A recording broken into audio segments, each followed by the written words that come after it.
ذکر کیا ام القرآن، اور اس کی وجہ بھی بیان کر دی کہ قرآن کریم کا خلاصہ کیوں ہے۔ دوسرا نام ہے سورہ فاتحہ کا تعلیم المسئلہ، لکھ لیجئے۔ پہلی بحث ہم یہاں سے شروع کریں گے کہ سورہ فاتحہ کو تعلیم المسئلہ کیوں کہتے ہیں۔ مسئلہ کہتے ہیں سوال، اور تعلیم کہتے ہیں سکھانا۔ اس سورت کو سوال کرنے کو سکھانے والی کیوں کہا جاتا ہے؟ تعلیم المسئلہ اس کو کیوں کہتے ہیں؟ اس کا جواب یہ ہے کہ اللہ تعالیٰ نے اس سورۃ الفاتحہ میں ہمیں مانگنے کا طریقہ سکھایا ہے، سوال کرنے کا طریقہ سکھایا ہے۔ یہ بحث ہم اس لیے کر رہے ہیں کہ پہلے زمانے میں آریہ سماج کے ہندو تھے، وہ مسلمانوں سے مناظرہ کرتے تھے توحید پر۔ تو ایک آریہ سماج کے پنڈت نے ایک مسلمان عالم سے کہا کہ بھائی یہ قرآن ہے نا آپ کا، یہ اللہ کا کلام نہیں۔ انہوں نے پوچھا کہ کیوں؟ اس نے کہا کہ اگر یہ اللہ کا کلام ہوتا تو یہاں یہ ہونا چاہیے تھا الحمد لی، تمام تعریفات میرے لیے ہیں، الحمد للہ، اس کا مطلب یہ ہوا کہ تمام تعریفات اللہ کے لیے۔ تو کیا اللہ کا بھی کوئی اللہ ہے؟ کیا کہا اس نے؟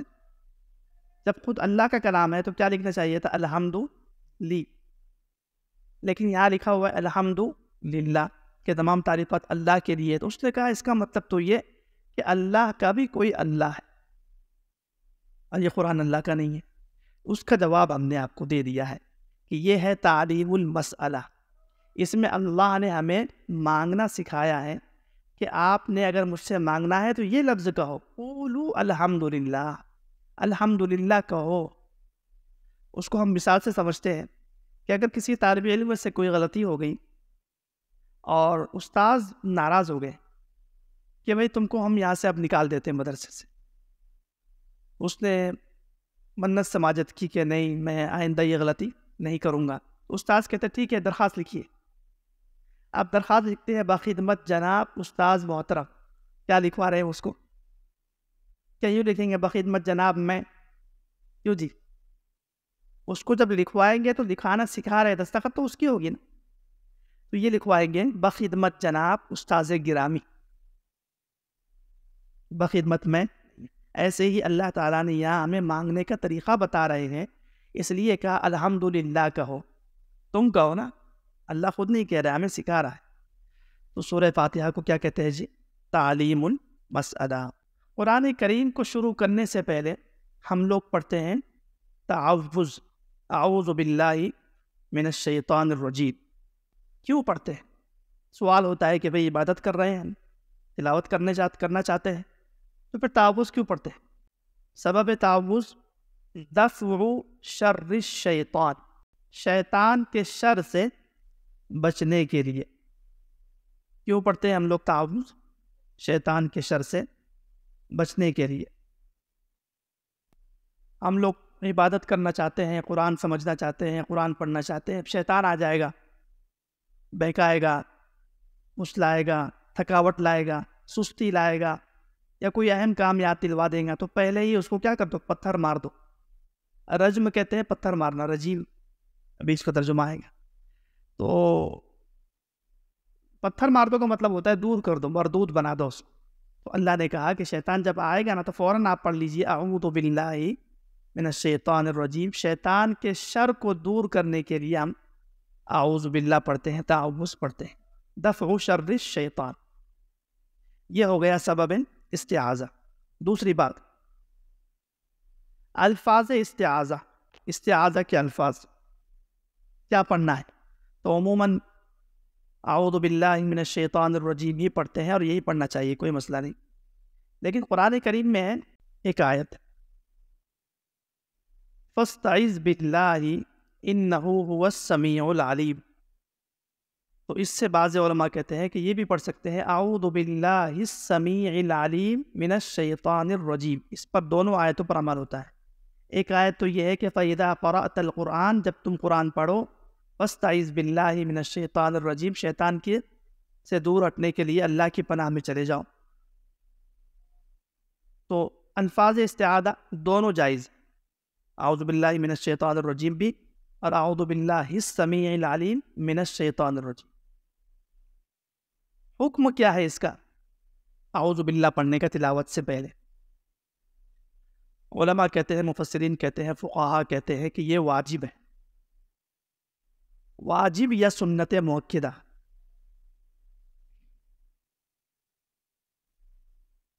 بسم اللہ پڑھنا صرف مستحب ہے، مستحب یعنی پڑھ لیے تو ثواب، نہیں پڑھے تو کوئی مسئلہ، لیکن اعوذ باللہ پڑھنا واجب۔ اب آپ نے دیکھا ہوگا عموماً ہمارے یہاں تلاوت کلام پاک کوئی کرتا ہے تو پھر گفتگو کر لی درمیان میں تو بسم اللہ پڑھتے ہیں۔ بسم اللہ نہیں پڑھنا ہے، اعوذ باللہ پڑھنا ہے۔ ہاں بسم اللہ صورتوں کے درمیان پڑھنا ہے، ایک صورت آپ کی ختم ہو گئی دوسری آپ شروع کر رہے ہیں تو مستحب یہ ہے کہ آپ کیا پڑھ لیں؟ بسم اللہ پڑھ لیں۔ اور قرآن کریم شروع کرے تو اعوذ باللہ پڑھنا واجب ہے، یہ حکم ہے۔ کیا معنی ہے؟ کیا ہے اس کا معنی؟ کیا ہے؟ اعوذ، عاد یعوذ کا یہ متکلم ہے، واحد متکلم کا صیغہ، اس کا معنی ہے میں پناہ پکڑتا ہوں شیطان مردود سے اللہ کی۔ جیسے بچہ ہے، اس کو کسی سے بچنا ہے تو وہ باپ کی پناہ میں آ جاتا ہے، راستہ عبور کرنا ہے، پار کرنا ہے تو وہ باپ کی انگلی پکڑ لے گا نا، پار کر لے گا کہ میں تو اتنا طاقتور نہیں ہوں کہ اس دشمن سے لڑ سکوں یا یہ کام کر سکوں، تو وہ باپ کی پناہ میں جائیں گا۔ ایسے ہی ہم بہت کمزور ہیں اور شیطان بہت طاقتور ہے، شیطان بہت طاقتور ہے، اور اگر نظر آتا تو پھر تو اس کی خیر نہیں تھی، لیکن نظر نہیں آتا وہ مردود۔ اللہ نے کہا اِنَّهُ يَرَاكُمْ هُوَ وَقَبِيلُهُ مِنْ حَيْثُ لَا تَرَوْنَ، کہ وہ اس کا پورا لشکر تمہیں دیکھتے ہیں لیکن تم نہیں دیکھ پاتے، دیکھ لیتے تو ماشاءاللہ طلبہ اس کا اچھی اس کی درگت نکالتے، لیکن وہ نظر نہیں آتا اور پھر حملہ کرتا ہے۔ تو شیطان ہے بہت طاقتور اور ہم ہیں کمزور، تو اس کمزوری کی وجہ سے اللہ کی پناہ میں جا کر شیطان کے شر سے بچنا ہے۔ اعوذ کا معنی میں پناہ چاہتا ہوں۔ ایک لفظ اعوذ ہے، باللہ لفظ اللہ تو آپ جانتے ہیں، ابھی بات آئی اللہ تعالیٰ کی ذات۔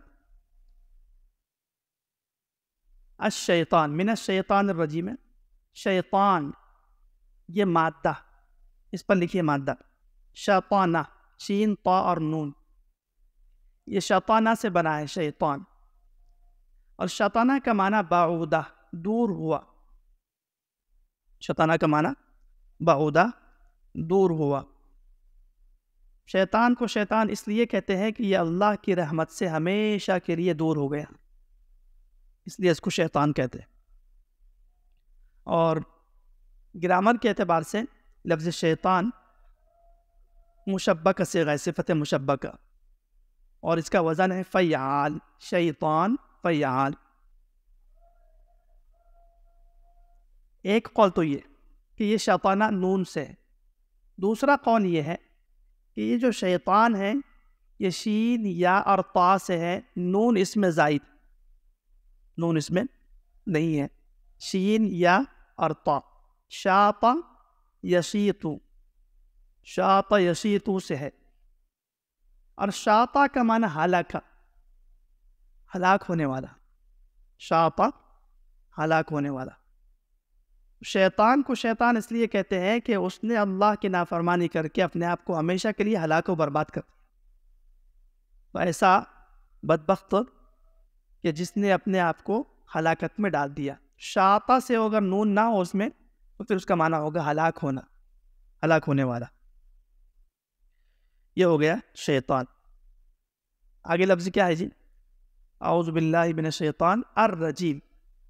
الرجیم کا معنی پتھر مارا ہوا، لکھ لیجئے معنی، رجم کہتے ہیں پتھر مارنا، تو رجیم کا معنی پتھر مارا ہوا۔ اور ہم جو تفاسیر میں معنی کرتے ہیں مردود، یہ اس کا لازمی معنی ہے، کیونکہ جب ہم پتھر ماریں گے کسی کو تو دھتکار دیں گے نا، رد کر دیں گے نا، اس کا مطلب یہ ہے کہ اس کو ہم نے دور کر دیا نا، اس لیے اس کا لازمی معنی کرتے ہیں مردود ہوا، لیکن اصل معنی رجیم کا کیا ہوگا؟ پتھر مارا ہوگا۔ تو اعوذ باللہ میں پناہ چاہتا ہوں اللہ کی، من الشیطان الرجیم، شیطان مردود سے۔ بسم اللہ،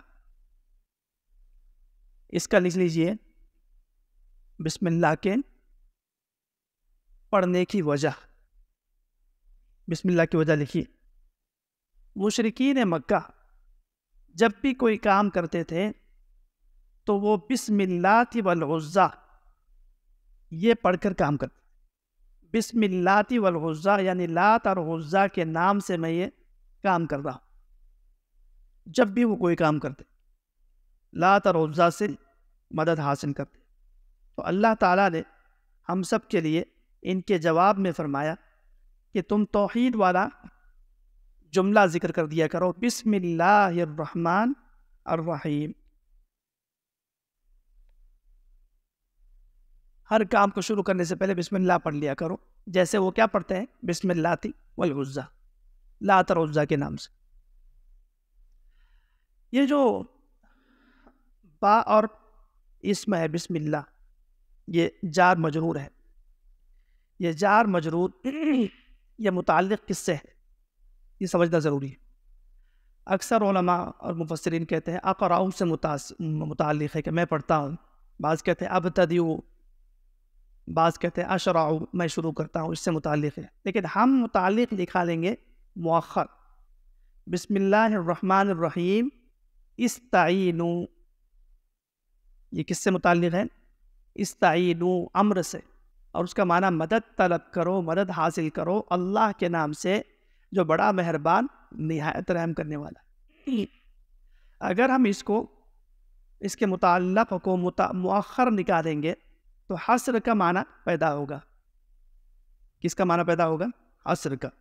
جار مجرور کا اگر متعلق ما بعد مذکور ہو، مؤخر ہو، تو اس سے حصر کا فائدہ حاصل ہوتا ہے، اور وہ بھی کیا نکالنا ہے، استعینوا، مدد حاصل کرتے ہیں ہم اللہ کے نام سے۔ جب ہم استعینوا نکالیں گے تو ہی کفار کا رد ہوگا کہ وہ مدد حاصل کرتے تھے لات اور عزیٰ سے، تو ہم کہیں گے نہیں، ہم مدد حاصل کرتے ہیں کس سے، اللہ سے۔ استعینوا محذوف ہے، یہ ترکیب جس کو آتی ہے تھوڑا بہت وہ سمجھیں گے، جس کو نہیں آتی تو وہ سمجھ لے گا یہ کوئی برکت کی چیز ہے ماشاءاللہ، عربی گرامر سے قرآن کو سمجھا جاتا ہے۔ اچھا جی، تو کیا نکالنا ہے، محذوف، استعینوا مؤخر۔ رحمان، لفظ اللہ کا تو معنی ذکر کر دیا کہ جب لفظ اللہ کا ذکر ہوگا تو اس سے مراد اس کی صفت مشہور خالقیت ہوگی۔ بسم اللہ میں ایک لفظ ہے الرحمن الرحیم۔ رحمان کا کیا معنی، مفسرین کہتے ہیں رحمان کا معنی وہ ذات جو دنیا میں جس کی رحمت عام ہے، رحمان الدنیا، کفار کے لیے بھی رحمان، مومن کے لیے بھی رحمان، کفار کو بھی کھلا رہا ہے، بادشاہ تک بنا رہا ہے ان کو، دیکھو آج کل حکومتیں ان کی ہے، تو رحمان الدنیا جس کی رحمت عام ہے۔ اور رحیم الآخرہ، وہ ذات کہ جس کی رحمت آخرت میں صرف مومنین کے لیے ہوگی، جنت کی صورت۔ تو رحمان کا معنی وہ ذات جس کی رحمت عام، کفار مسلمین سب کے لیے، اور رحیم کا معنی وہ ذات جس کی رحمت خاص، صرف مومنین کے لیے۔ اچھا، ایک اور معنی سمجھ لیا رحمان کا۔ عربی کا ایک قاعدہ ہے، رحمان اور رحیم، دیکھیے قرآن میں رحمان کے کتنے الفاظ ہیں، 5، اور رحیم کے کتنے الفاظ ہیں، 4۔ اصول یہ ہے زیادت اللفظ تدل علی زیادت المعنی، کہ الفاظ زیادہ ہو گئے تو معنی بھی زیادہ ہو۔ تو رحمان کے الفاظ زیادہ ہیں تو رحمت بھی عام ہے، کفار پر بھی، مسلمان، اور رحیم کے لفظ کم ہے تو اس کی رحمت بھی خاص ہے، کس کے لیے، صرف مومنین کے۔ زیادت اللفظ تدل، اصول یاد رکھیے، زیادت المعنی۔ ایک اور فرق یاد رکھیں، رحمان کہتے ہیں وہ ذات جو بن مانگے دے دے۔ ہم نے انسان بن کر پیدا ہونے کی کوئی درخواست نہیں کی تھی، ہم پیدا ہو گئے، پھر اللہ تعالیٰ نے فضل فرمایا کہ ہمیں مومنین بنا دیا، پھر کتنا فضل کیا کہ مومنین میں سے صادقین بنایا، اہل حق میں سے بنایا، پھر قرآن کو پڑھنے کے لیے کتنی توفیقات دے دی نا، جمع بھی کر لیا. تو وہ ذات جو بن مانگے نعمت دے وہ رحمان ہے. اور رحیم کا معنی وہ ذات جو نہ مانگو تو ناراض ہو جائے. وہ ذات جو نہ مانگو تو ناراض ہو جائے. دنیا کے لوگ مانگنے سے ناراض ہوتے، اور اللہ تعالیٰ کی ذات آپ اگر نہ مانگیں گے تو ناراض ہوں گے، اور مانگیں گے تو خوش ہو جائے گے. قرآن کریم نے فرمایا ادعو ربکم، اپنے رب سے دعا کیا کرو. ادعونی استجب لکم، آپ دعا کرو میں دعا قبول کروں گا. تو یہ فرق بھی یاد رکھنا ہے. رحمان جو بن مانگے دے، اور رحیم جو نہ مانگے تو ناراض ہو جائے. آپ قرآن کریم کھول کے کاپی لکھ کے اپنا کام شروع کرنا ہے. الحمد